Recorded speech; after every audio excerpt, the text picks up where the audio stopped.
Yo, one, two, three, in the place to be. Check it out. My name is yo. 1, 2, 1, 2 in the place to be. My name is Professor Lyrical. Yo, Check it out. 1, 2, Surprise, 3, surprise. in the place to be. Yeah. I surprised myself so much. I have my audio on in the background.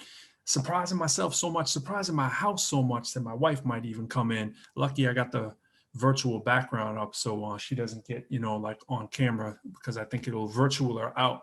But speaking of which, in the background right there, that is me. My name is Professor Lyrical. If you haven't met me before or talked, you might see this on my page, so maybe you do, but maybe it could show up somewhere else on a sports page or something because I'm actually talking Celtics right now. But let me give you a little intro about me and what I'm about. So we're going to get into the Celtics talk. Behind me, you see me right there. That's me with the mic in my hand. Professor Lyrical, as the name might indicate, I'm a professor and I'm also a rapper.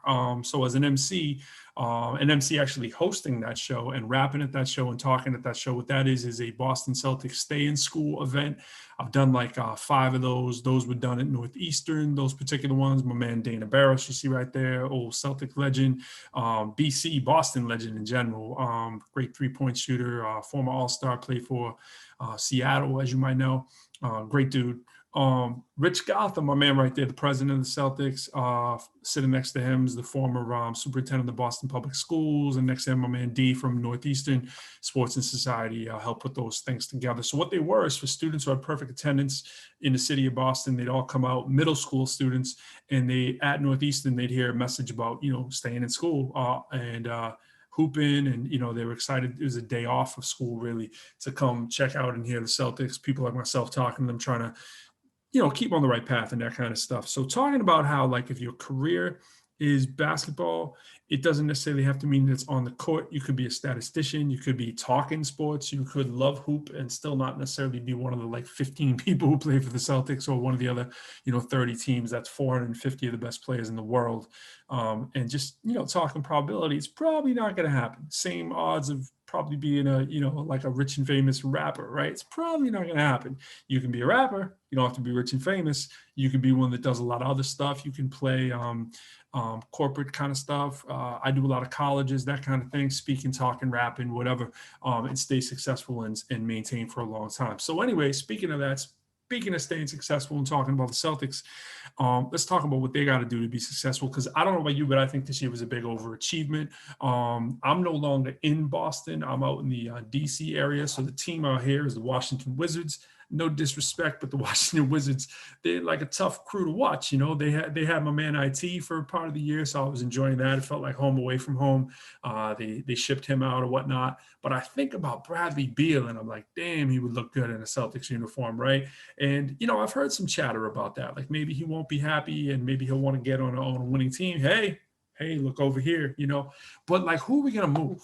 And yeah, man, I'd be kind of cool with maybe him for Kemba Walker, or maybe like a Dame Lillard for Kemba Walker. But outside of that, I'm not trying to trade Kemba Walker just because he had a banged up knee for a little while. He's got a long offseason now to kind of put that back together, see what's happening there. He's been great chemistry for the team. It's been night and day. People were trying to, talk about, did we make an upgrade at the guard position from Kyrie? I think that's clear we did, especially in terms of like the glue that he's been on the court and the way that the players just gel to him. He's always got a smile on his face, and he's productive. He wasn't as productive in the playoffs, but word kind of got out from Danny Ainge that he was injured. That knee was a lot more banged up than we thought. We saw that going into the bubble, that like in the first game, he wasn't playing. So I was like, what's going on? That knee's got to be, giving him a little bit of trouble.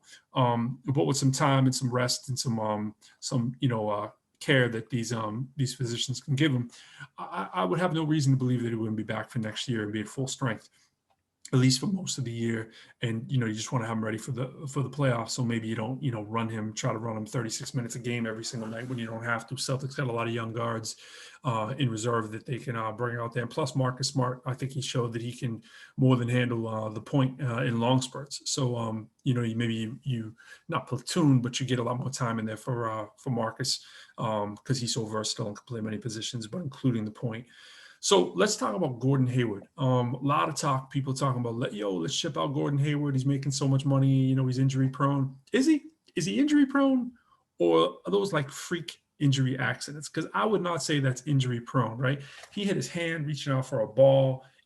That's his hand, right? That can happen to anybody. I've broken a finger doing the same thing, playing ball, you reach out, boom, that can happen to anybody. Set him back a few weeks, probably took a little hit to the numbers for a little while, but he got right back in it. And he had a wonderful regular season in terms of somebody who came back from really his first full strength year back. He got, his footing. He started to look great, especially coming into the playoffs and into the bubble. He had a great bubble, excluding the playoffs.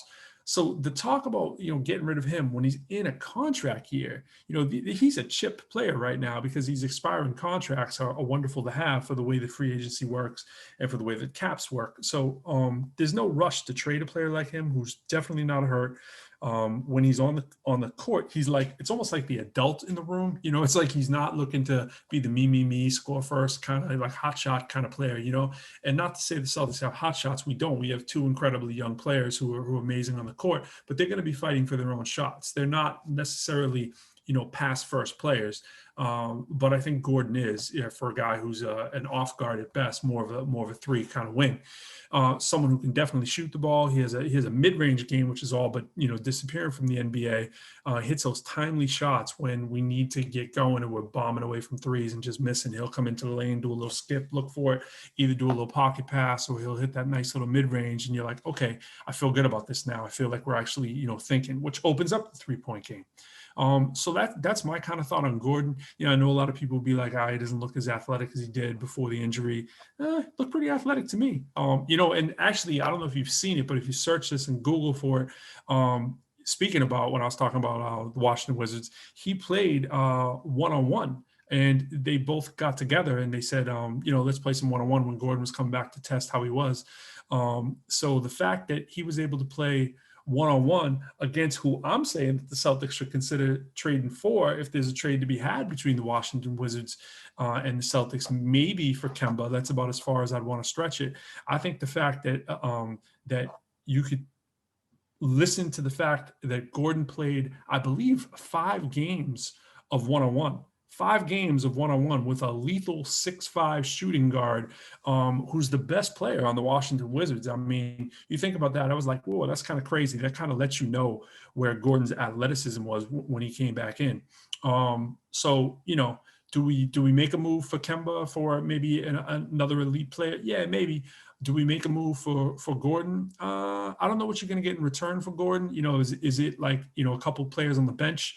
Are you talking, maybe a big guy? Maybe you can use a big guy. But in most of the trade talk that's been coming out of the woods for Gordon Hayward, it's all been kind of like players that are sort of like lower than his caliber, or if they're on the same level, it's also, him plus a draft pick. And I'm like, the number 14 pick? Really?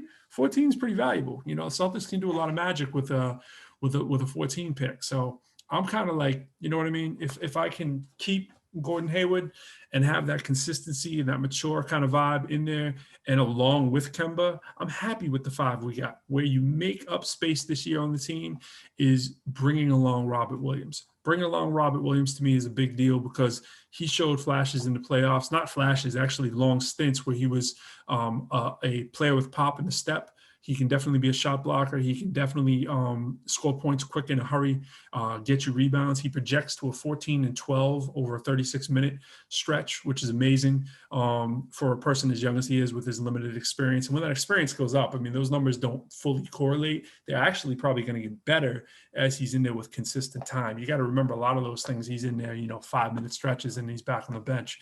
And a lot of that, rightfully so, is because of his defense. He is a liability right now in the pick and roll, but that's where the coaching up for Brad Stevens comes into play and the rest of the assistant coaches. You really have to coach up right here with this player. This player is too valuable. It's a player we don't have that we're trying to go and trade for, right, as a sort of a mature, 26, 27-year-old player who can do the same kind of things, who has that same kind of skill set. But that's rare right now. Those players are either locked up or they're happy where they are, or teams are trying to get, that skilled 5 who can stretch the floor. Now, Robert Williams maybe isn't your typical 3-point threat, but I think he brings more than enough value to a lot of teams as somebody who can block shots, get you rebounds, and score in the paint. He's decent. He's not going to knock it out the park with his free throw shooting. I think he's in the high 60s, but he clearly has a nice stroke. He looks like somebody who should be shooting in the high 70s, if not low 80s, as his career matures. So that's what I'll be doing. So to recap, I wouldn't trade Kemba unless there's something of equal value and there's maybe only 2 or 3 players in the league I think that are at his position in that 6'2" to 6'5" guard kind of position who can either be a 1 or a 2. The Celtics can play with 2 because they got other players who can handle the ball. Most of their wings have crazy handle. Look at a player like Tatum. And one last thing on my Gordon Hayward point is I just want to talk about when he was out, you saw the maturity that came through Jason Tatum's game, Jaylen Brown. They actually matured leaps and bounds. And I think the same thing is true as an argument to give Robert Williams more time. You can't just say he's a liability on defense. A lot of these games in the middle of the season, let's face it, they don't really mean all that much. You should be gelling and maturing and clicking. And I think for the Celtics to get over the hump, I mean, they're 1 game really away from having this thing tied up, and then who knows what can happen in the Game 7, and they're in the Eastern Conference Finals instead of the Heat, who are now 3-2 as the time that I'm recording this. So I think the argument there is that you let Williams come in, you let him play, you let him gain some minutes, and see what he can do to be consistent, and how that defense, most notably in the pick and roll, starts to improve. That's what I got for you. So I'm saying don't trade Hayward unless it's an over-the-top kind of trade that you can't resist. And I wouldn't trade Kemba unless, the 2 players that I mentioned would be, maybe the most credible ones that could come in. So I like length, I like size at over Kemba. That could be nice if you get equal or greater size too, because that's maybe where he can hurt you a little bit. He's not a defensive liability, but he's not a defensive stalwart either. So somebody a little bit bigger and longer who can play multiple positions is always great too. I realize Dame is only 6'2", but if you can get a 6'5" guard, who can shoot from 3-point land, yeah, I'm kind of with that. All right, y'all. Take care. I'm out. Oh, I'm not out. One last thing I wanted to say to y'all. One thing I didn't do. I want to hit you with the hip hop part, which is the House of Lies video. So the House of Lies video, I'm not going to play the video, but what I am going to do is I'm going to put it as my background. So when you see this House of Lies, that logo up there, that's the White House. And when you see this, that's my man Def Rock, who did that mass piece. Holler at him. It's Halloween. He can hit you up with a graffiti piece like that. Hit me up, Professor Lyrical at all media, Facebook, whatever. My website's professorlyrical.com. Talked about the Celtics stuff. Yeah, there's another Celtics shot. But this right here is my video, House of Lies. Check it out. This is the acapella version. As of right now, it's in the thousands for views, which is pretty low, but I just put it out like less than a week ago. And what it is, where it's different is it's an acapella of the exact same video. So the only thing that's not in it is the music. I'm doing the rap thing. It's kind of like a phone call. It sounds like it's a breakup going on situation right there. Like if I get out of the way of the words, you know what I mean? Like you can kind of see what was going on there. Did your fam really know what you got on the side? Well, I can't even get out of the way of that, right? But it's definitely about something deeper, as you can start to see in the background here in DC, driving by the monument. You start to see all these iconic sites, and something deeper is going on than me just talking about a breakup song. So you see me walking out of what looks like the apartment. Later on, you'll see that shot at the end. Check out where I really am. Check out what's going on. See who and what I'm really talking to, and you can really hear it better here in the acapella. There's some of the lyrics right there on the letter. But check for the original video I put out about a month and a half ago. House of Lies. Right now, it's so important. Before November 3rd, big hit. What it's about. No spoilers. Video right now is like not quite 20,000 plays. Let's get up to 200,000. All right. All right. Thanks for hanging out. My name is Professor Lyrical. Check you out, and check us out Fridays.